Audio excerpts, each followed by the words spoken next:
I was betrayed. Burkina Faso erupts as leaked footage reveals President Traoré's own security chief plotting assassination. What happens next is terrifying. Sir, you need to see this. Now. The screen flickered in the dim operations room, its pale glow casting jittery shadows across the tense faces of the intelligence officers surrounding President Ibrahim Traoré. Rain hammered the presidential compound's roof in Ouagadougou like an advancing army. Wind shrieked through the eaves. The power had flickered 3 times in the last 10 minutes, but no one dared move from their position. Everyone's gaze was locked on the paused frame frozen on the surveillance monitor. A face, a voice, clear as day. I know the schedule. We can hit the convoy before it leaves Sector 4. But it has to look like the rebels. And the man saying it was not just any soldier. He was Commander Alain Douamba, the head of presidential security, the man Traoré had trusted more than his own ministers. For 10 full seconds, silence devoured the room. Even the air seemed to hold its breath. Traoré blinked once. Then, with a voice that had brought militias to their knees, he spoke. How old is this footage? Captured 2 days ago, sir. Audio and visual verified. No deepfake, no interference. It's real. The president stepped away from the console. His boots echoed like gunshots on the tiled floor as he paced slowly, hands clenched. Water dripped from the hem of his field jacket, leaving tiny puddles with each step. Outside, lightning cracked the sky open. Inside, his thoughts spun wildly. Douamba, his shadow for 5 years. The man who took a bullet during the Ouagadougou riot, who shared stale coffee and battlefield silences. The man who knew the gate codes, the decoys, the emergency bunker. And now, the man planning to put a bullet in his skull. Traoré turned. Where is he now? Still with your outer detail. Guarding your residence. The bile rose to his throat. Get me Major Ouattara. Quietly. I want Douamba relieved before sunrise. No one speaks. No one breathes. If a whisper gets out, heads will roll. Yes, sir. But it was already too late. Because somewhere half a continent away, a file had been leaked. A 7-minute video, grainy but unmistakable. It had landed in the inboxes of 2 international journalists. One in Paris, one in Cape Town. And by midnight, it would hit the feeds of every major network. Back in the palace, Traoré locked himself inside his private study. The clock on the wall ticked louder than usual. He stared at the shelves lined with books on strategy, revolution, and African philosophy, testaments to his fight for sovereignty, dignity, and independence. Now, those ideals had a bullet aimed at their heart. He sat down, breathing heavily. What had he missed? When had Alain started to slip away? A memory pierced the silence. A dinner 2 weeks ago. Alain had seemed distracted. His laughter was hollow. His eyes never met Traoré's. And he had asked about the presidential route change. A detail he should have already known. A new thought struck like a slap. Who else knew? If Alain had turned, others could have followed. He picked up a notepad and began writing names. Slowly, coldly. Everyone who had access to his movement logs, the convoy rotations, the decoy cars. One by one, he wrote them. Some names stung. Others twisted like knives.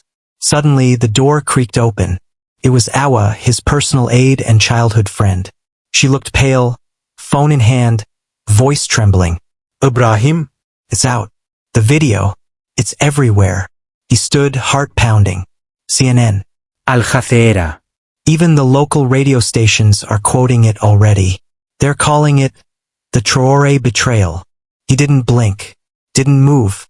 His chest rose and fell like a machine under siege. Then, like a soldier preparing for war, he spoke. Call the cabinet. Wake them all. No excuses. We meet in 30 minutes. And tell them I will personally question every single man in my detail. If I fall, it won't be quietly. Awa hesitated, voice softer this time. Ibrahim? Are you okay? He looked at her. His eyes not angry, not broken, but something else entirely. A cold fire. I was betrayed, he said. But I'm still breathing. And as long as I breathe, no traitor will sleep easy in my country. He turned toward the window, watching as the storm raged harder. Somewhere below, in the wet silence of the barracks, Alain Duamba sat calmly polishing his weapon, unaware that his countdown had already begun. The nation was watching, and the war for truth had just begun. You trained him, you trusted him, and he sat next to you with murder in his eyes. The words echoed through the marble chamber like a hammer on glass. It was the first time General Khalifa raised his voice at the president, and the tension between them crackled like electricity. Traore stood motionless at the head of the emergency council table. His face was unreadable, a cold stone mask hiding the chaos within.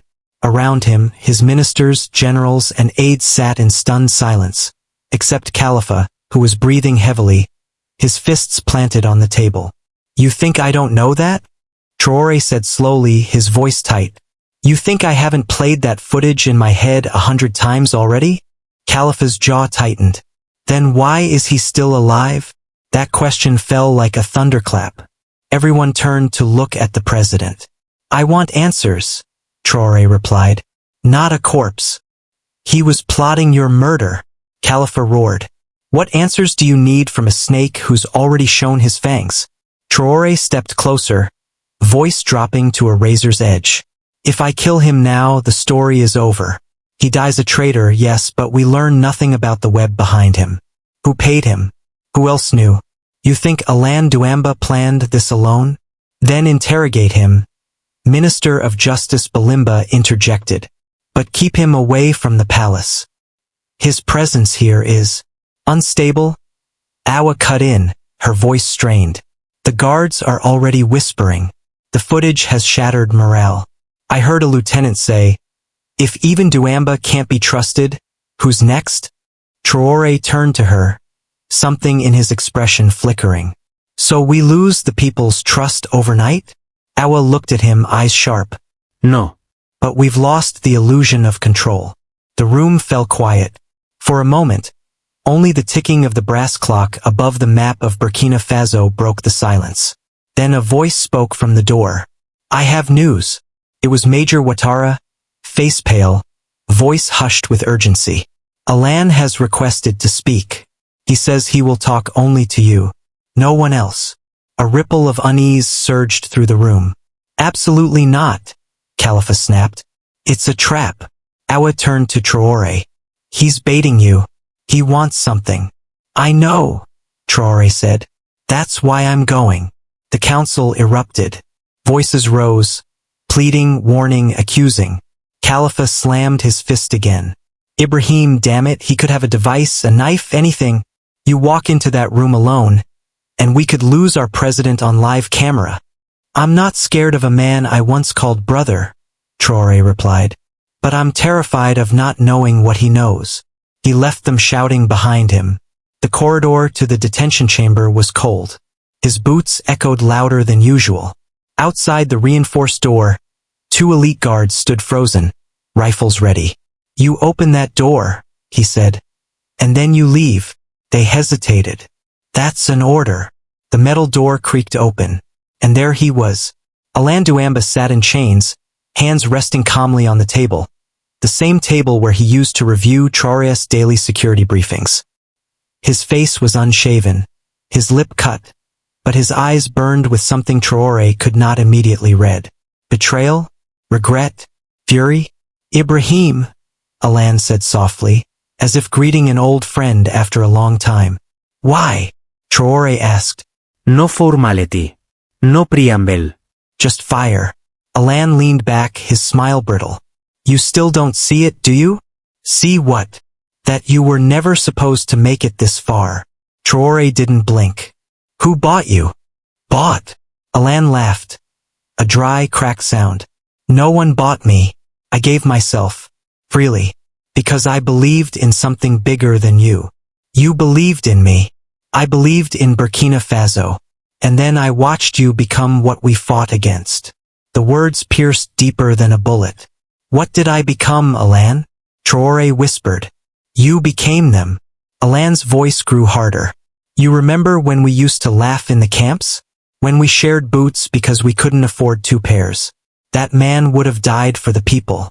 But now you sit in gold rooms while children beg outside with dust in their lungs. Traoré's voice trembled. You think a convoy attack would fix that? I didn't want to kill you. Bullshit. I wanted to wake you. They stared at each other. The silence between them held 1,000 battles fought side by side. 1,000 nights of shared pain, wounds, hunger. You think I sleep at night? Alan said, voice shaking. I see faces. Boys we lost. Women we failed. And I see you, drinking wine at embassy dinners while they rot in forgotten graves. Traore stepped closer. You had doubts. So did I. But betrayal was your solution. Alan's eyes welled. It wasn't betrayal. It was mercy. You were choking on power. I wanted to end the lie before it consumed the country. A long silence. Then Traore asked, quietly, who else? Alan looked up. You're not ready for that answer. I'll find out. You won't like what you find. Traore clenched his fists. Better to bleed from truth than die blind in comfort. He turned and walked out. The hall outside was lined with guards who stiffened as he passed. Awa waited at the end, pale and breathless. Well? She asked. Traore didn't stop walking. We're going to burn the whole web. But we start with the name that no one dares to speak. She followed. Whose name? He turned just enough to whisper. Someone in this palace. And then, in the deepest corridors of the presidency, a silent war began. You're protecting him. The accusation came like a gunshot. It was shouted across the president's private strategy chamber, bouncing off the tall wooden walls like an echo from a darker past. Traore had barely stepped inside when General Khalifa, already standing with clenched fists and fire in his eyes, unleashed the words he'd held back for too long. Khalifa. No. You knew someone in this palace was leaking information and you said nothing. You walked back from that cell and said his name. Someone in this palace. And now the guards are whispering. The aides are shaking. Half your staff won't even look each other in the eye. Traore shut the door behind him slowly. I'm not protecting anyone. You refuse to say who he named. Why? Because if I speak his name without proof, we create a martyr. And this country has bled enough for ghosts. Khalifa stepped closer, his voice shaking. Then say it to me. Off the record. No cameras. No ads. Just you and me. Ibrahim. For God's sake. Tell me. Traore's eyes darkened. He didn't name one man. He named a plan. A structure. A silent network that's been feeding off us for years. Arms deals rerouted. A truck stolen. Intel leaked to foreign hands. Alan wasn't alone. And if what he says is true... He paused, his throat tightening. Then this didn't start with Alan. It started long before I ever wore this uniform. Khalifa's jaw slackened. Are you saying this coup, this betrayal, was institutional? Traore turned away, staring at the window. The storm from yesterday had passed, but the sky still hung heavy with charcoal clouds. They want more than my seat. They want the symbol of me to collapse. Because if I fall publicly, violently, then the people give up hope for a free Burkina Faso. And that's the final victory for the old empire. At that moment, the door creaked open. Awa entered, phone trembling in her hand. Ibrahim. He turned. Her face was pale, like death had walked past her. There's been another leak. Khalifa groaned. What now? Awa handed over the phone. This one is different. Traore watched the screen. It was grainy, hidden camera footage. But the setting was unmistakable. The VIP lounge of the Ouagadougou International Airport. Two men. One in military fatigues. One in a gray Western suit. The man in the suit leaned forward, voice barely audible under the static. The deal stands. Get it done before he reaches Bobo Dioulasso. Make it look like internal sabotage. We'll control the narrative. Traore's hand tightened around the phone. His fingers went numb. Khalifa stepped closer. Do you recognize the voice?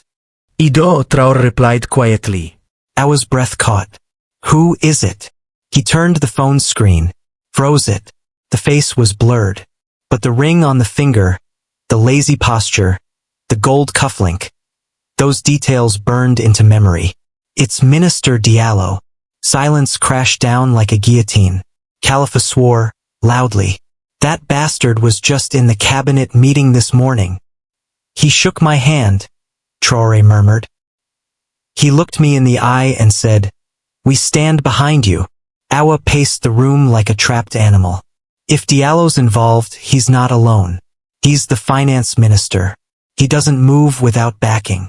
Then we smoke them out, Khalifa growled. One by one. Tonight. No. They both turned to the president.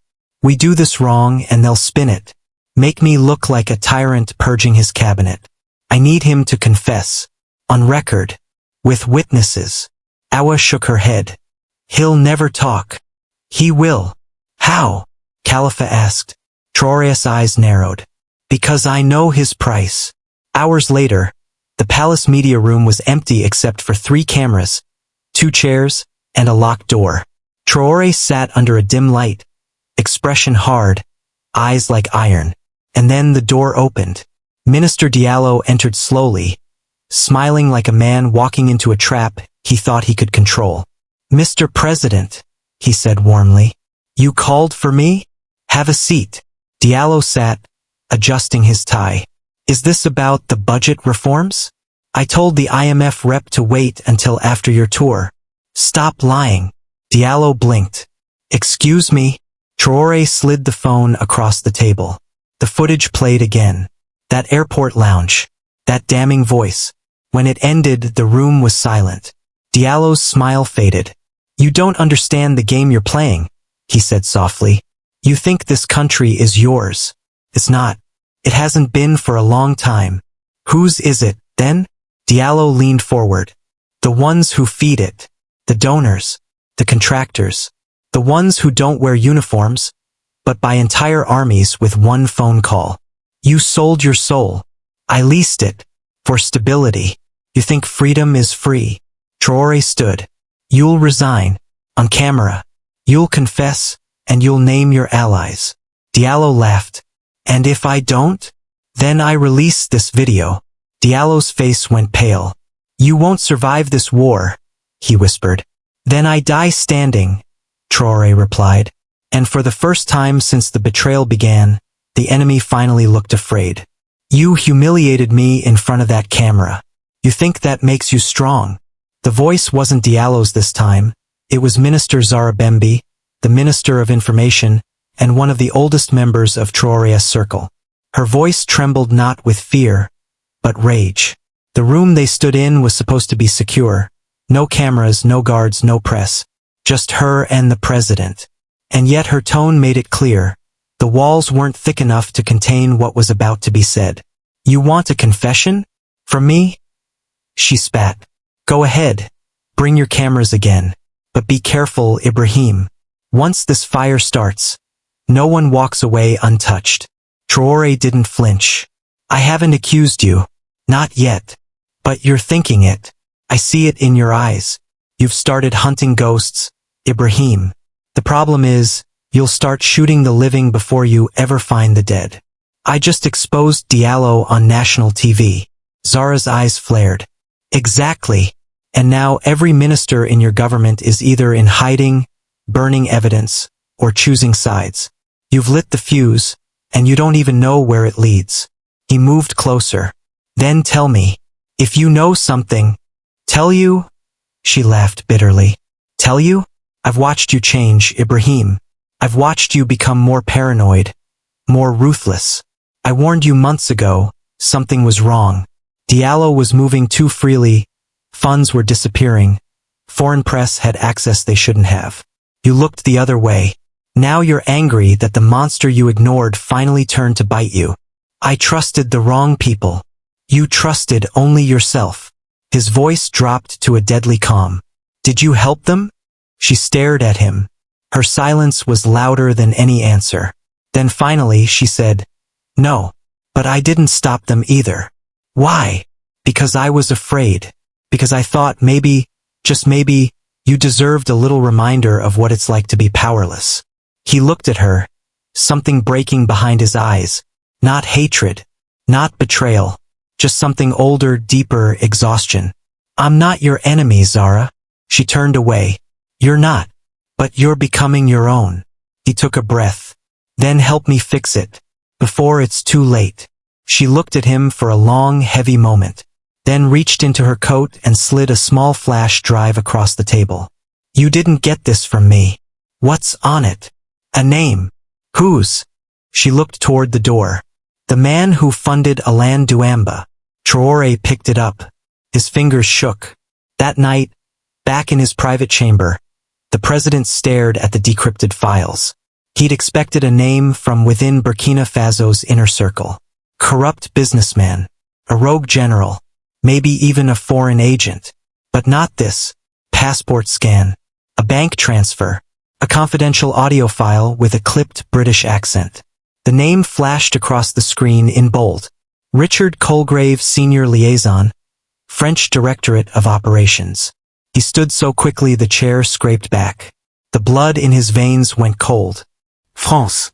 A foreign intelligence officer, with direct involvement, funding the man who was meant to be his closest shield. It wasn't just betrayal. It was infiltration. A knock at the door broke the silence. It was Khalifa.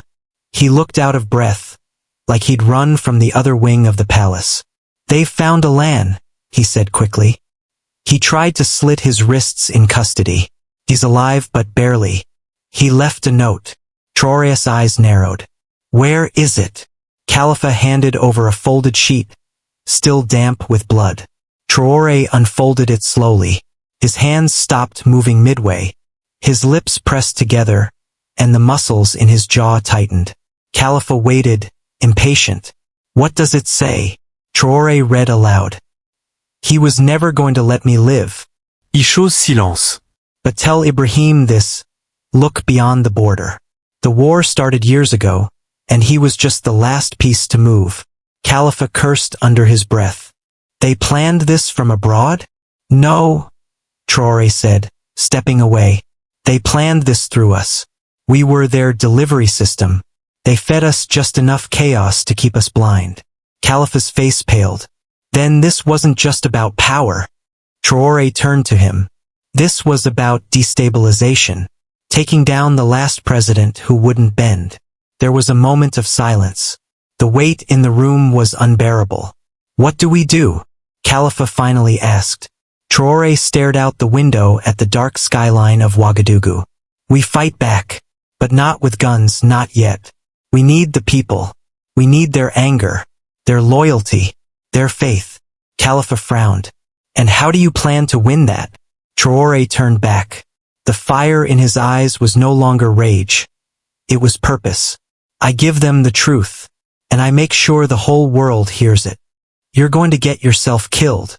Khalifa's voice trembled. Not with fear for himself, but for the man standing in front of him.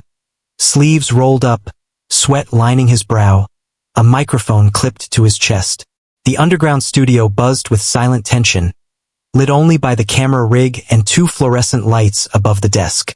Ibrahim Traore adjusted his collar and looked into the lens, his reflection staring back like a man about to testify before God. This is the only way, he said. Khalifa moved closer, lowering his voice. You're about to name a senior French intelligence officer. On record. To the world. That's not politics anymore, Ibrahim. That's war. I didn't choose this fight, Traore replied. But if it's been brought to my doorstep, I won't meet it crawling. Awa entered the room, holding her tablet. Her face was ghostly pale. It's all set. Stream will go live in 4 minutes across every platform we control. YouTube, Twitter, national broadcast. Traore turned to her. What about foreign interference? We're routing through proxy networks. They can try to shut us down, but by the time they find the source, it'll be viral. Khalifa paced in the shadows, shaking his head. This is suicide. You'll be labeled a conspiracy theorist at best, a terrorist at worst. Then let them label me. He sat at the desk. The light hit his face cleanly now, no shadows, no filters. Just a man, raw and unfiltered, staring down a machine built to erase him. The red light blinked. He began. To the people of Burkina Faso, to our brothers across Africa, and to every citizen of the world who still believes in truth, what I am about to say will put my life in danger. But I am no longer afraid. I have already been betrayed by those closest to me. Now, it is time to reveal who was behind it. Behind the camera, Awa's fingers tightened around her tablet. Khalifa stood frozen. I was targeted for assassination. The man who was supposed to protect me, Commander Alan Douamba, was funded, equipped, and instructed not by rebels, not by our political rivals, but by an agent of a foreign government. His name is Richard Colgrave. He is a senior liaison officer from the French Directorate of Operations. Gasps erupted behind the camera rig from the few aides in the room. Khalifa cursed silently. Traore continued. This is not fiction. This is not paranoia. We have recordings. We have documents. We have money trails. And if anything happens to me, this evidence will be sent to every major news agency, every journalist, every government embassy. I will not be silenced. I will not be bought. And I will not let my people be colonized again by a smiling suit and a glass of imported wine. The words were like fire to dry wood.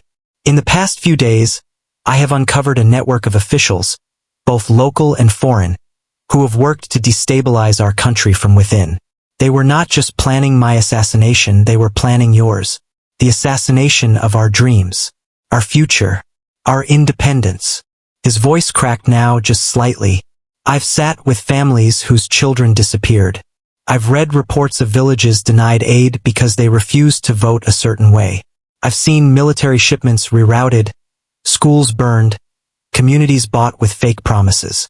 And I've said nothing, but no more. He stared into the lens, unflinching. If you are a soldier, this is your moment to choose. Loyalty to money or loyalty to your people. If you are a student, this is your call to rise. If you are a farmer, a worker, a teacher, know that I see you. And I swear to you we will rebuild. But we must first burn the lies. The broadcast ended. Silence hung in the room like smoke after an explosion. No one spoke. Then Khalifa turned slowly. Do you realize what you've done? I've drawn a line, Traore said. Let's see who crosses it. Minutes later, as expected, the chaos began. Phones vibrated violently. Screens flashed. International outlets picked it up within seconds. Burkina Faso president accuses French intel of assassination plot. Some called it madness. Others bravery. But every eye in the world was now pointed at one man. Awa grabbed Traore's arm. Her voice was hoarse. They're already outside. Who? Journalists. Drones. Spies. I don't know. But the streets are filled. Not in protest, yet. But they're watching. Everyone is. Khalifa looked out the window through the cracked blinds. He could see figures moving, some holding cameras, others not. Then came the call. Secure line. Unknown number. Traore picked up. A voice, cold and smooth, spoke in French. You've made a dangerous move, Mr. President. I made a truthful one. This can still be cleaned up. You retract your statement. Blame a clerical error. An overzealous minister. We can make this go away. I'm not retracting anything. Pause. Then you've chosen fire. And fire consumes everything. Traore hung up. He looked at Khalifa. Looked at Awa. Looked at the door, where two guards stood uncertain, as if waiting for a cue from history itself. Get me the army chiefs. The real ones. The ones who bled with me. It's time we find out who's still with us. And with the world watching, the second battle for Burkina Faso began. Not in the shadows, but in full view of a globe unsure whether to cheer or tremble. They won't come. Awa's voice was quiet but certain as she stood by the glass wall overlooking the presidential courtyard. Rain clung to the window like sweat on skin. Below, the wet pavement reflected the flicker of movement. Armed guards, hurried aides, armored vehicles. Yet the chair meant for General Noureddine Diarra remained empty. Khalifa crossed his arms, eyes fixed on the door. He's coming. He has to come. He was with us in Dori. He pulled Traore out of the fire when the column was ambushed. He wouldn't just vanish now. Awa didn't turn around. They're not vanishing. They're waiting to see who survives this war of truths. At the far end of the room, Ibrahim Traore said nothing. He stood alone, staring at a wall-sized map of Burkina Faso, his finger tracing a red line across the provinces. Bobo Dioulasso, Gawa, Fata and Gourma, every one of them with a loyal battalion, or so he had thought. The door clicked open. Every head turned. But it wasn't General Diarra. It was Lieutenant Colonel Farouk. Young, steady-eyed, loyal. He gave a crisp salute. Sir, I bring a message from General Diarra. Traore didn't move. Speak. Farouk hesitated, then stepped forward. General Diarra will not be attending. He has withdrawn to Kédougou and suspended all communication with the capital. He's requested to remain neutral until the crisis settles. Khalifa exploded. Neutral? Neutral while our country bleeds. Farouk remained composed. He believes public statements now would only escalate the tension. He fears provoking open rebellion among the ranks. He fears backing the losing side, Traore muttered. That's what he fears. Awa finally turned. So it begins. Khalifa stepped toward the president. Ibrahim, if we don't show strength now, if we let generals pick neutrality like fashion, this entire system collapses. You need to act. Traore's voice was flat. You want me to arrest Diarra? I want you to remind them who leads this country. Arresting him gives our enemies exactly what they want. Proof I've become a dictator drunk on fear. Khalifa paced. And doing nothing tells the world you're a ghost in your own palace. A long silence followed. Then Traore turned to Farouk. Are your men still loyal to the flag?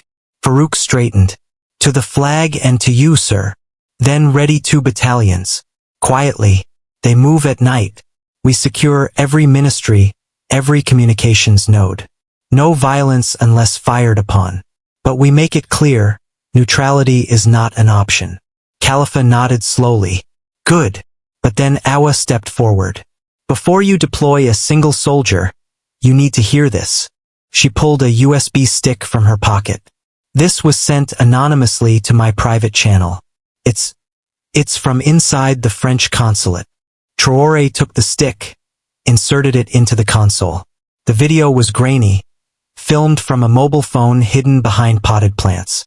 2 figures sat at a long table. One wore a Burkinabe diplomatic pin. The other was Richard Colgrave. The audio kicked in midway. Once the capital destabilizes, Colgrave was saying, our assets in Kédougou and Kaya will step in, declare interim control, present it as a stabilizing measure. We've already fed the narrative to regional press outlets. Traore will be labeled a nationalist extremist. The public will beg for foreign oversight. The diplomat responded, and the soldiers? They've been promised grants, new ranks. Some were already trained under EUTM programs. They'll obey. Khalifa's mouth dropped open. They've bought our own training programs against us. Traore hit pause. His face was stone. Awa's voice cracked. There's more. The source claims Richard is no longer in Ouagadougou. He's in Niamey now, under diplomatic cover. Khalifa slammed the wall with his palm. Coward. Traore stepped away. No strategist. He knew I'd expose him. He's setting up the next move. Then we go after him, Khalifa said. No. We hold him in check by exposing the next layer. Awa's brows furrowed. Which is? Traore turned toward the cabinet hall. The officials here. The ones nodding in my face while feeding files abroad. It's time we shine light in every corridor of this palace. Khalifa frowned. Publicly. If we fall with truth on our tongues. The plan began that night. No mass arrests. No tanks. Just a list. Read aloud at dawn over national radio. Effective immediately. The following government officials are suspended from office pending investigation into allegations of conspiracy against the Republic. 10 names. 10 explosions across 10 ministries. Phones rang. Desks emptied. Some ran. One tried to shoot his way out of the palace gate, and was stopped by Farouk's men. But not all were cowards. One, Minister Haja Sanogo, walked into the palace herself, demanded an audience. I was approached by them, she confessed. They offered me power, money, the future. I told them to go to hell. Why not report it? Traore asked. Because I thought no one would believe me. Because even you, Ibrahim, once told me to keep quiet. That some wars were better fought in silence. He exhaled. Not this one. She stared into his eyes. Then let me help you fight it. And just like that, hope cracked open again. But far away, in a secure villa outside Niamey, Richard Colgrave watched the live stream in silence. An aide leaned in. He's stronger than we thought. Colgrave smirked. Then we go deeper. Activate the second wave. If he wants a war of truth. He picked up a folder labeled Operation Black Sand. We'll bury him in it. What the hell is black sand? Khalifa's voice tore through the command center like a blade. The paper in his hand was shaking. Awa leaned against the cold wall, arms crossed, face pale. Her eyes never leaving Traore as he stared down at the classified French dossier spread before him. Traore didn't speak. He was reading, or rather absorbing, line after line, diagram after diagram. Operation Black Sand wasn't just a contingency. It was a weapon, not made of drones or bullets but of people. People who already lived in his cities, walked in his streets, smiled in his face. Read it out loud, Awa whispered. Everyone needs to hear it. Traore's voice was hoarse when he finally spoke. Phase 1. Internal destabilization through targeted leaks and economic sabotage. Phase 2. Public mistrust through planted media assets. Phase 3. He swallowed hard. Phase 3. Coordinated unrest and artificial militia groups activated under the guise of citizen resistance. Followed by humanitarian occupation under a multinational force. All under the banner of restoring peace. Khalifa stepped back like he'd been punched. They're planning to invade us. Under international law. They're planning to colonize us again. Awa hissed. But this time with hashtags and televised mercy drops. There was a silence no one wanted to break. Then the door opened and Lieutenant Farouk stepped in, holding a tablet. His face was strained. Sir, you need to see this. He tapped the screen. A live feed lit up a street in Kaya. Protesters with pre-made signs, chanting loudly. Too loudly. Too perfectly synchronized. They're not ours, Khalifa said instantly. No way those people organized in one night. Look at the printing on those signs, professional, factory level. They're waving French flags, Awa whispered. Traore stepped forward, watching. The second wave, he murmured. Farouk switched the feed. Gawa. More protests. Then Tenkadogo. Then Dedugu. All coordinated. All rising at once. Traore's phone buzzed. Secure line. He answered. Ibrahim. Came the voice low, familiar. General Diarra. You still have the nerve to call me? You think I'm hiding. I'm not. I've been watching. And I'm telling you now. There are foreign soldiers in Tenkadogo. I saw them. Unmarked uniforms. French weapons. Local accents but not locals. Traore went still. You saw them. With my own eyes. This is bigger than a coup. They're already inside. Then why haven't you acted? I need your word, Ibrahim, that if I throw my troops behind you, you won't just replace one tyranny with another. My word means nothing if we lose the country, Traore snapped. But yes, you have it. All of it.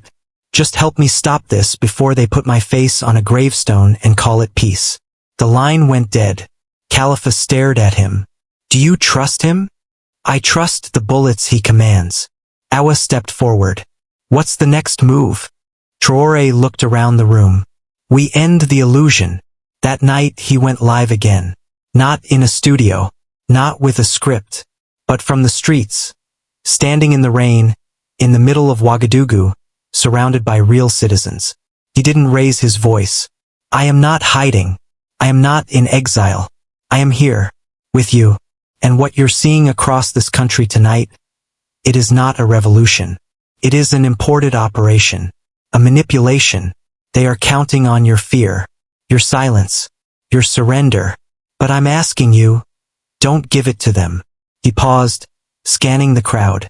I know they've bought leaders, bought stories, bought even our own soldiers. But they cannot buy our soul. People began to emerge from buildings, phones out, tears on their cheeks. Some shouted. Others simply stood, stunned. Across the capital, the feed went viral. Then the protests began to splinter. In Kaya, local citizens blocked the fake militia from entering the radio station. In Gawa, students tore down the French flags. In Bobo Dioulasso, a lieutenant of Diarras publicly turned on a peacekeeper convoy and ordered them to leave. Something was shifting, but victory never comes clean. Back at the palace, Farouk burst into the room breathless. They've struck our northern comm tower. Sabotage. We've lost uplink with 6 cities. Awa looked to the president. We need to choose. Save the signal or hold the line. Traore didn't hesitate. Hold the line. I'll ride north myself. Khalifa looked stunned. You can't just. I can. And I will. He turned to Awa. You stay. Keep the people talking. Leak everything. The footage, the documents, Colgrave's name, the faces of every bought minister.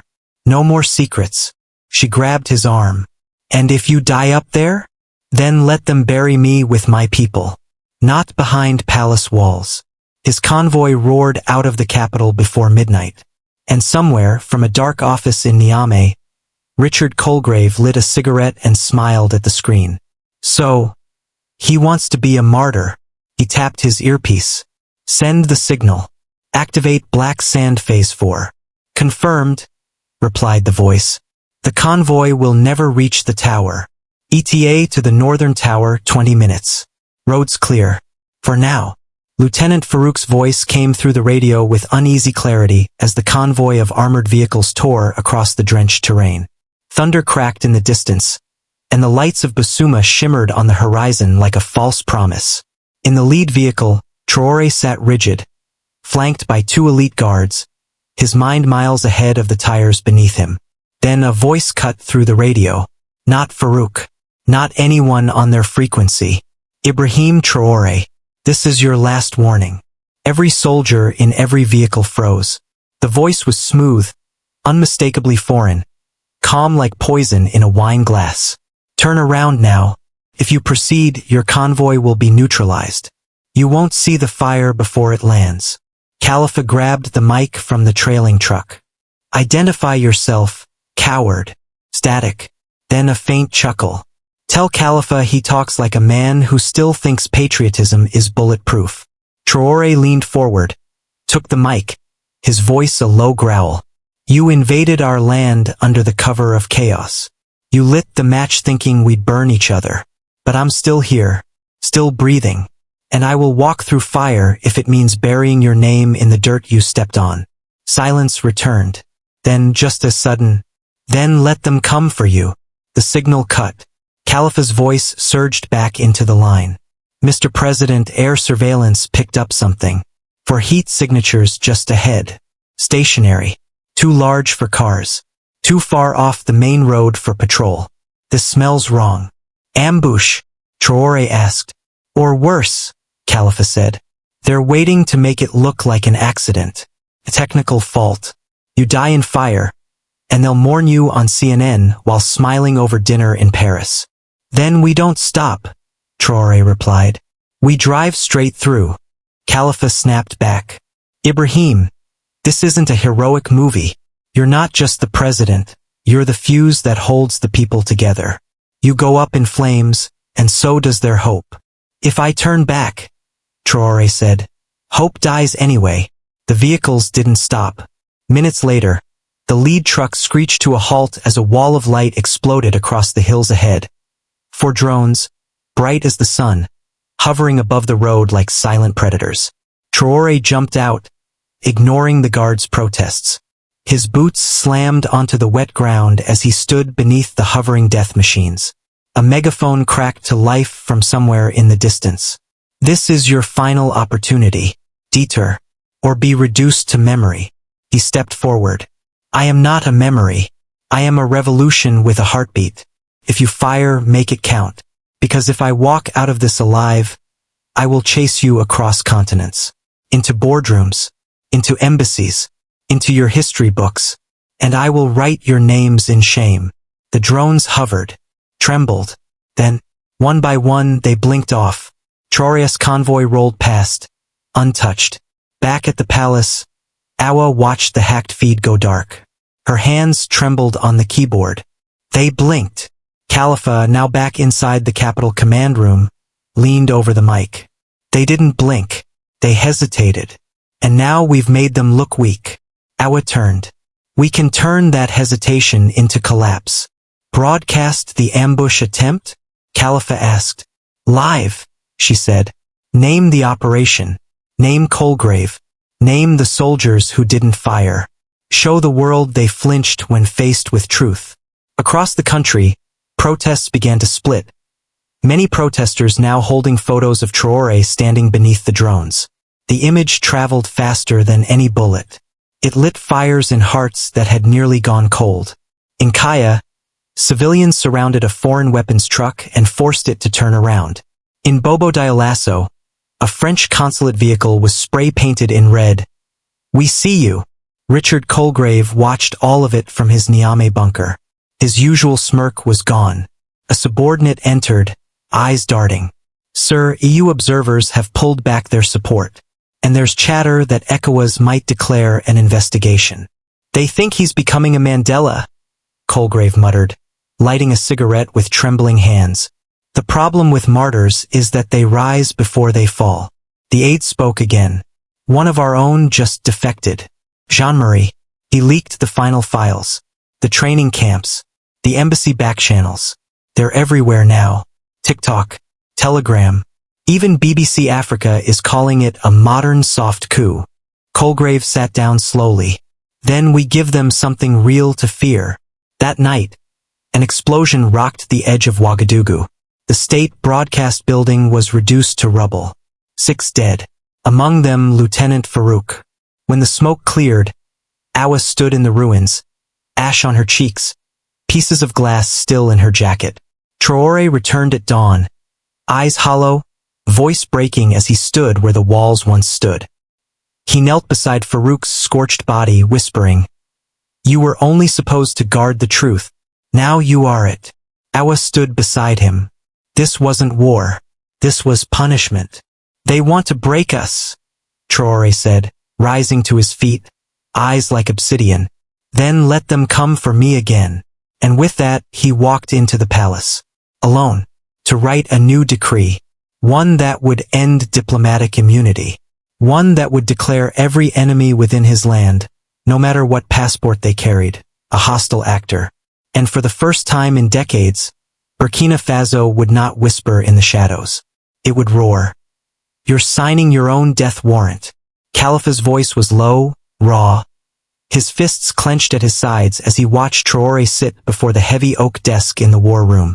Outside, sirens wailed in the distance. Another flare-up in the west, gunfire near the border. The city had not slept. The palace had not eaten. The air stank of smoke and sweat and fear. Traoré's pen hovered over the decree.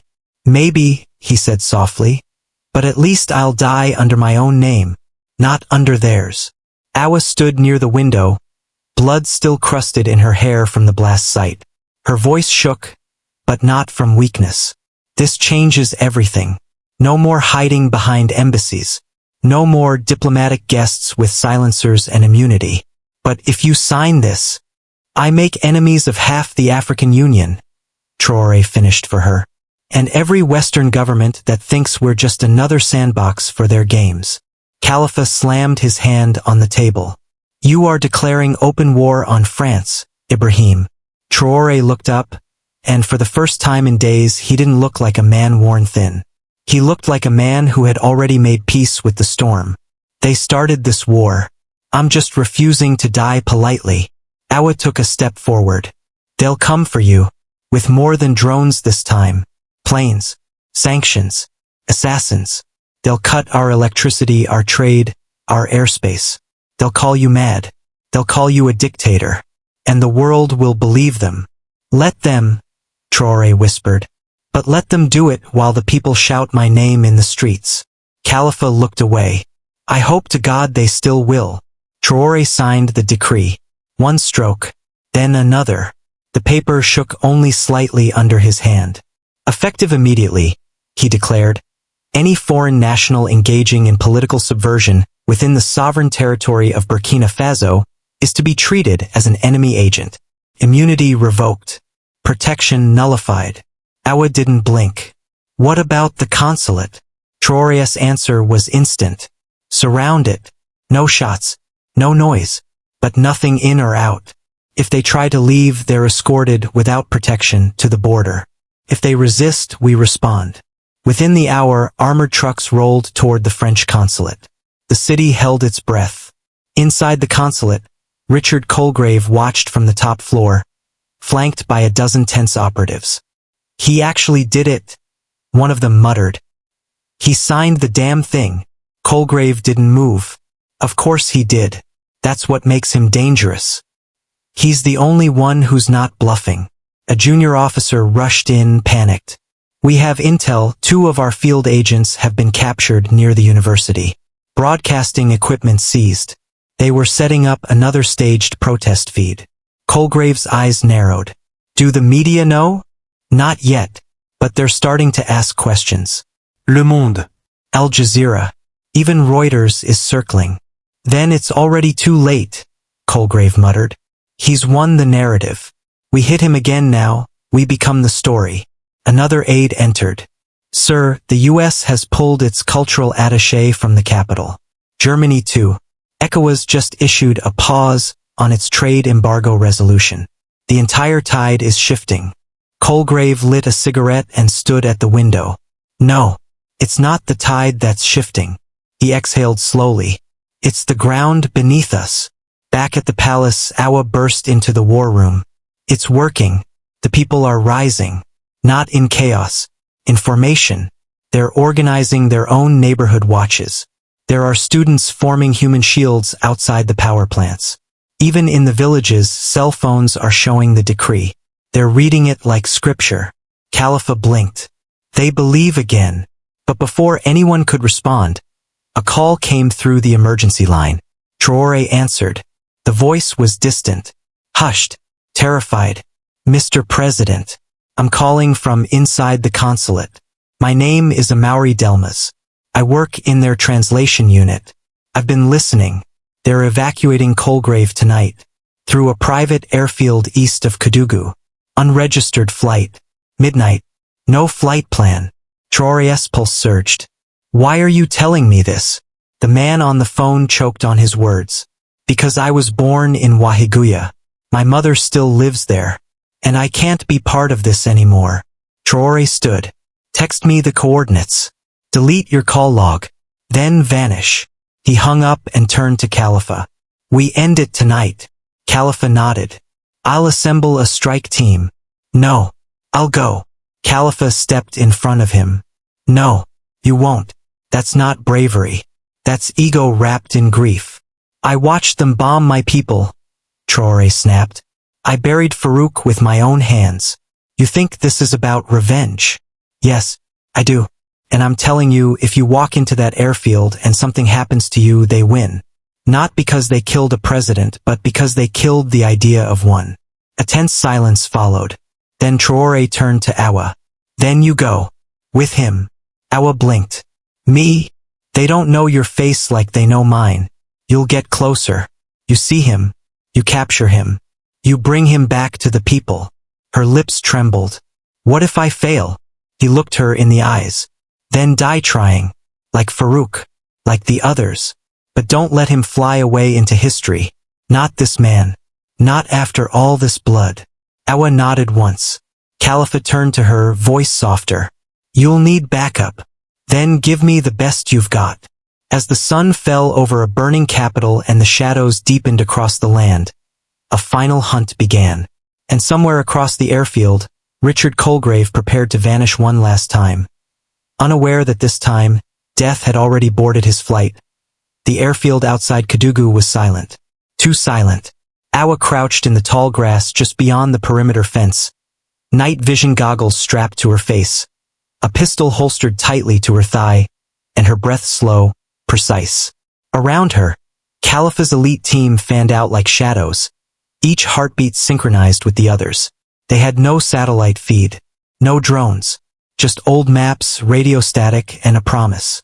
Above, the sky was starless, moonless. Only the runway lights cut across the dark like lines on a chessboard waiting for its final move.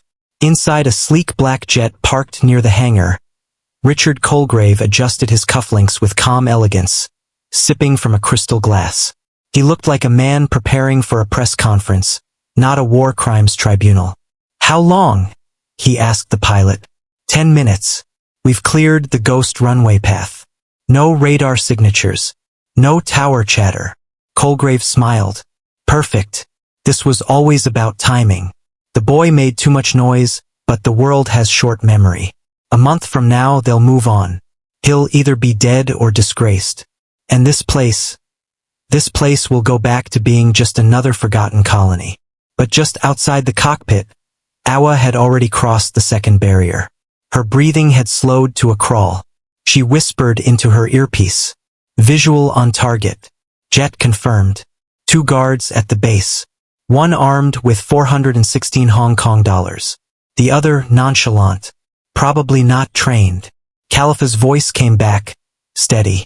Do not engage until I say. If this turns into a shootout, he'll vanish. Awa pulled something from her pocket. A small black flash drive. She stared at it.